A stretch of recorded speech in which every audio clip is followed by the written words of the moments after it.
Leave your kids at home, your sister doesn't want them at dinner. My mom said, and my dad told me to respect her wishes. So I did and reminded them to respect the person paying the bills as well. I am 34, the older child. The one who knows where the extension cords live and which cabinet hides the fancy plates. I have 2 kids. Max, 7 dinosaur facts on top. June 4, pockets full of buttons and crumbs. I work in operations at a logistics company. My job is moving headaches from point A to B without letting anyone see me sweat in our family. That became my role everywhere. Hold things together, make it easy, don't be loud. Lily is my younger sister, 31.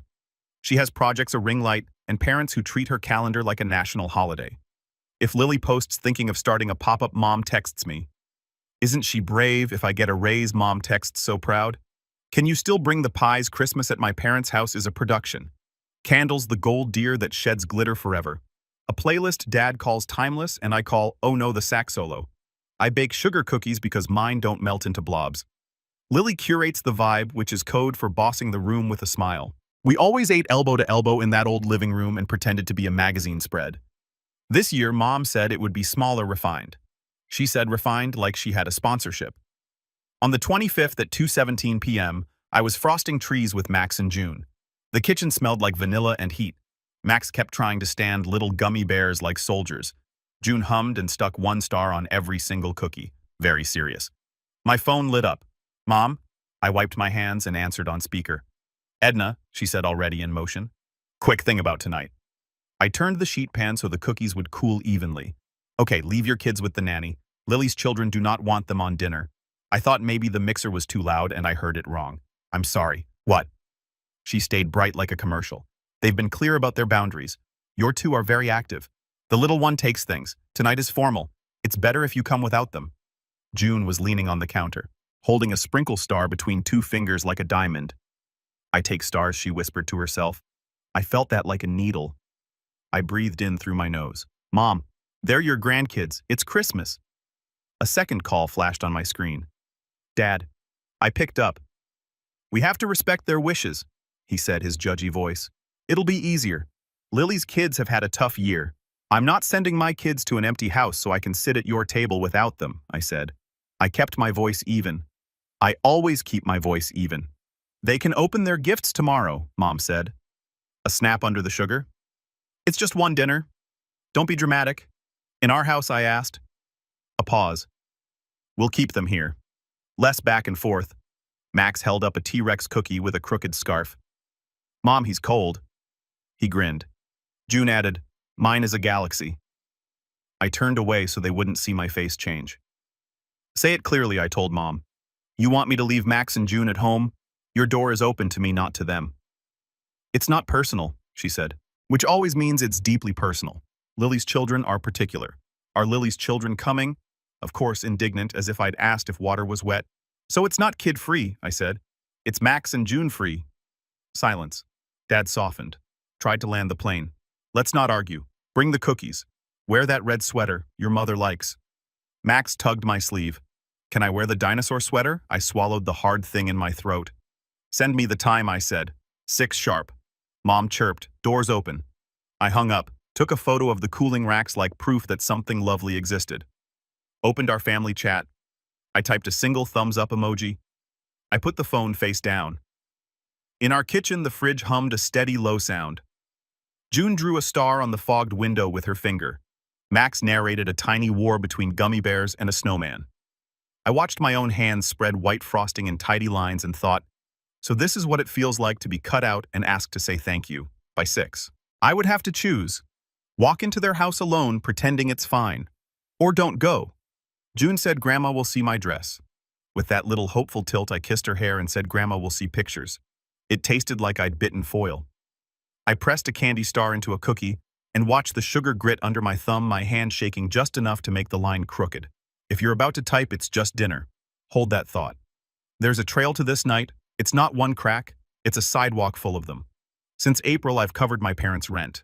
Dad got retired early, which means laid off at 59. Their savings weren't what he implied. Mom's boutique job pays in compliments. I set up an auto pay because their landlord charges a late fee at 12:01 a.m. And my parents think due date means suggestion. We called it bridge months. Bridges can last a long time if no one else builds one. Then it wasn't just rent. I put them on our phone plan. I paid 2 electric bills because the online portal is confusing, which it isn't. I replaced their dishwasher when it died mid-cycle. I bought soccer cleat for Lily's son after she posted a vague surprise expenses, and Mom texted me 3 screenshots with maybe help. When Lily launched a slow fashion boutique in her garage, Mom sent me the link and wrote, "Your sister is so brave, maybe a small investment." I said, "We didn't have extra." That month I still paid for shipping labels and a ring light because you have points, right? Like points are monopoly money. If you're thinking, I trained them to treat me like an ATM, sure, I had boundaries. I wrote them down even. And then I stretched every single one until it snapped. Guilt feels like a familiar song. You hum without noticing. Ben would say calm and kind. We can say no. I would nod and then Venmo $85 with a memo gas emergency and pretend I didn't notice I was hot with resentment. It wasn't always like this. As kids, Lily and I were fine. Then middle school sorted us into categories. Lily was sparkle. I was stable. When Lily cried, the room rearranged. When I cried, I was sensitive. That soundtrack never got remixed. As adults, the big gestures were for Lily, the invisible labor for me. Lily's first apartment. Dad built a headboard. I paid the deposit because she's just getting started. Lily's wedding. We all chipped in because venue of her dreams. When I had Max, the baby gifts came with notes like, "Don't post pics. We're keeping it intimate." When Lily had her first, there was a balloon arch and a hashtag. The kid things started like small paper cuts. Max talks loud when he's excited. June collects shiny things like a magpie. Last Thanksgiving, June touched a glass deer on the mantle. Lily's daughter cried. She smudged it. Lily said dead serious as if we were in a museum. After dinner, Mom pulled me aside and suggested the den for activities next time at Hanukkah at our cousins. Lily wrote in the group chat, "Can we keep food strictly at the table?" My kids are in a clean month. I muted the chat and told Ben, "A clean month?" He said maybe she means less crumbs. We laughed, and then it wasn't funny. 2 weeks before Christmas, I was at my parents' house wrestling their Wi-Fi because somehow the password Winter Deer 2017 is impossible to type. Mom's iPad pinged with an email. I saw my own name in the subject. December rent received. I didn't snoop, it was right there. Under my autopay receipt were replies I wasn't meant to see. Dad, thanks for the extension last month. Our daughter is covering December and January. Mom, we also need to add our younger daughter Lily as an occupant. She'll use our address for school transfer. The landlord, as long as payments keep arriving, no problem. School transfer. So my money made it possible for Lily to use my parents' address to get her kids into the better elementary school up the street. The school where my kids aren't the vibe. According to a thing Lily once said too loud. I put the iPad down like it was hot. I didn't say anything. My chest made that small mean hurt that sits there and waits. The group chat the week of Christmas was a slideshow of soft cruelty. Lily's kids in matching pajamas. Mom's spreadsheet titled Holiday Logistics with tabs for menu gifts and dress code plus tone. Tone festive, calm neutrals. I took a screenshot and texted it to Ben with "help me." He sent back a skull emoji and then, "Do we own calm neutrals?" 3 days before Christmas, Mom texted me separately. "No plastic toys at the table this year. Remember last time, knives are sharp." 2 days before, Lily called from her car. "Hey," she said breathy. "Silly question. June still wears those glitter barrettes." My two are sensitive to glare. "Could you leave them home?" I stared at my cart in Costco and said, "Sure." Then I pushed the cart and felt like a ghost. My parents don't talk like villains. They talk like reason. It's a season. It's just smoother this way. You know how your sister is? We're keeping the peace. Peace is easier when you move one person off the map. On the 24th, I dropped off a tray of cookies at my parents' because I am polite even when I'm bleeding. Mom met me at the door. "So pretty," she said, kissing the air near my cheek. "Oh, wear the red sweater tomorrow. It photographs well with the table runner." Behind her, Lily arranged napkin rings like a stylist. I said, "We're coming right." Mom blinked as if we'd already agreed. On the morning of the 25th, we did our home traditions. Pancakes a walk, a movie on the couch. Max asked will Grandma like my dinosaur sweater. June practiced twirling. At 5:58, Mom sent a photo of the table candles lit, tiny place cards, the gold deer at every setting. One card read in tight script. 2 small plates in the corner had blank cards, no names. In the background, Lily's daughter held a glass ornament smiling. Zestmont texted, "Doors open." I sent a picture of Max biting a star cookie and June holding up her dress. Then I put my phone face down again. The crack in my chest widened and found all its friends. Ben asked, "What do you want to do?" I said. "Bake the rest of the cookies." Then I kept frosting. Then I breathed. Then I stopped pretending I didn't know. By evening, I had a plan. It was plain, not dramatic. I would do 3 clicks and 1 boundary. No speech, no fight, just an end to financing a story where my kids were the problem and my money was the fix. At 8:12 p.m. with the kids in pajamas watching a Pixar movie, I opened my laptop. I clicked through muscle memory. 1. The rental portal. I canceled the autopay I had set in April. A box popped up. Are you sure? I clicked yes. I didn't hold a ceremony. I didn't even hold my breath. 2. The phone plan. I removed my parents' lines from auto-dialing. I did not disconnect them. I am not cruel. I just took my card off the hook. 3. I exported a PDF of everything I'd covered this year. Rent utilities, phone dishwasher cleats, ring light shipping labels. I named it Family PDF, not to send to remember. It's real. In the family chat, I reacted to Mom's table photo with a thumbs up. Late. That was it. 57 minutes later, my phone tried to jump off the coffee table. 34 missed calls. 9 from Mom, 10 from Dad, 15 from Lily. A video call breathed fire and died. A voicemail dotted my screen. I pressed play. Mom voice pitched high. "Edna, what did you do?" "The portal says payment canceled. It's Christmas. This is sick. Call me." Dad low and tight. "I don't know what game you're playing, but it ends now. Call me back, Lily." Breathless with outrage. "You're insane. You're going to make them homeless because you're mad your kids weren't invited to a formal dinner? Grow up." The video call rang again. I let it go. Another voicemail landed. I pressed play and walked toward the kitchen so the kids wouldn't hear. Dad sharp. "Get back here or it's over." He doesn't yell. Hearing him like that made something ice cold in me. Then the phone muffled and at 047 Dad's voice off to the side. "Not to me. Call the landlord and tell him if she doesn't reinstate it tonight, we'll pull the kids' gifts until New Year's in the background. Lily, take the bike. She'll fold if you touch the bike." The bike. Max's red bike with blue streamers. The one stored at Santa's warehouse, aka my parents' garage. I didn't think I grabbed my keys. Ben stepped into the hall. "Where are you going?" "They're going to hold the gifts hostage," I said. "They said the bike."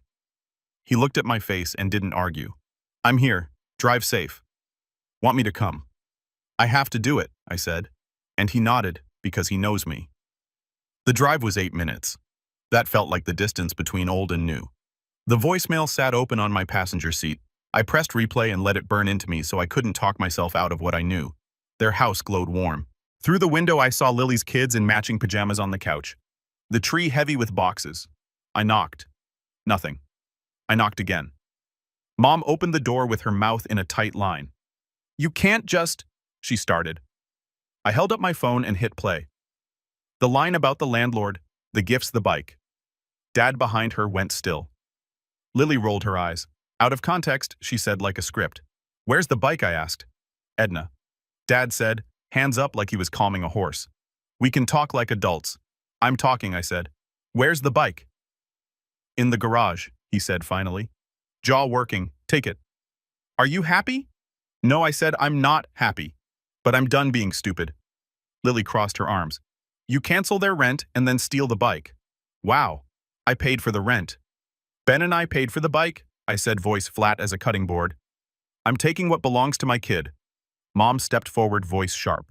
"You humiliated us tonight on Christmas. You excluded Max and June from your house." I said on purpose. I kept my voice low. I didn't want to scare Lily's kids in the next room. If you want to talk humiliation, play your own voicemail back. I walked to the garage. The bulb flickered and buzzed. The bike sat there with a bow taped to the seat. Blue streamers like a small parade. I felt relief like air. On my way back, I stopped by the tree. 2 boxes had Max and June written in Mom's neat script. I took those 2 in the hallway. Dad tried one last pitch. "Reinstate the payment tonight and we'll revisit everything in January." I took out my phone and scrolled through the PDF on the screen. April, rent May, June, electric phone dishwasher, cleat, ring light, shipping labels. I held it up. "We've revisited all year. Here's my new policy. I am not your bank and my children are not bargaining chips." Lily's mouth twisted. You think you're better because you have a job with insurance? I think I'm awake, I said. I left with the bike under my arm and boxes tucked to my chest, keys biting my palm like a promise. I got home at 9:46. Ben opened the door before I could fumble it. He saw the bike and exhaled all at once. They said the bike, I told him at 47 seconds. We're not doing that, he said. The kind of sentence that makes you feel your feet. We hid the bike in the basement behind the coats. We slid the boxes under our tree. Then we sat on the couch in the dark living room and listened to the heating kick on and off like the house was breathing with us. My phone buzzed itself into a tantrum on the counter. I let it. When it finally stopped, I opened it. 40 texts, 3 new voicemails. In the family chat, Mom had typed, "What you did tonight is unforgivable. We will talk when you're rational." I typed tomorrow after 100 p.m. Not before. Then I turned the phone face down again and went to bed. Morning came like a fresh start. Max was up first. He saw the 2 boxes and went very still. "Mom," he whispered. "Santa." He tore the paper and cackled. Glow-in-the-dark dinosaur stickers. He slapped one on his forehead. June unwrapped a purple scarf with her name stitched slightly crooked. My throat did the hot thing. That stitch is my mother's hand. People can be cruel and kind inside the same hour. I wish that wasn't true. After pancakes, we rolled the bike out. Bow askew. Max stared eyebrows up like a cartoon. "For me?" His voice shook. I nodded. "For you." He touched the bell. It rang too loud. June clapped like she was at a play. Ben took Max outside to test the bike. June and I held a tea party for stuffed animals. I made tiny cups of water. She poured milk on the rug and said, "Sorry?" And I said, "It happens," and meant it. A neighbor texted that they had extra cinnamon rolls. We opened the door to December air and sugar. At 1:06, I called my parents and put the phone on speaker at the kitchen island. Ben stood beside me like a bookend. Mom answered fast. "Are you ready to apologize?" "I'm ready to be clear," I said. Dad tried reasonable. Emotions ran hot last night. "Undo the payment. In January, we'll make a plan." "No," I said. "I'm done paying your rent. I'm taking your lines off our phone plan at the end of this billing cycle. I will not be covering utilities or emergencies. If you can't afford your place, you'll have to downsize or Lily can contribute. Since you added her as an occupant to use your address for school, that ends too. Fix it." Silence crackled. "Then Mom, you can't just cut us off." "I can," I said. "I have been carrying this since April. You're punishing us because your children can't behave." She snapped. "My children are children," I said. "You excluded them from your house on Christmas to keep Lily comfortable. That's your choice. Here's mine. I won't pay for a family I'm not invited to be part of." Lily joined the call. Classic. Her name popping up mid-ring. "You always make it about money." She said you're making them homeless. "They have options." I said landlord budget. You stop using their address for school. Start telling the truth. Dad tried the shame card. "After everything we've done for you, name one thing in the last year," I said. Not because I didn't know, because I wanted them to hear the quiet. He shuffled a paper sound. Mom said, "We watched Max that one weekend. You texted me a list of improvements afterwards." I said, "We're not trading in that currency anymore. This isn't a fight. It's information.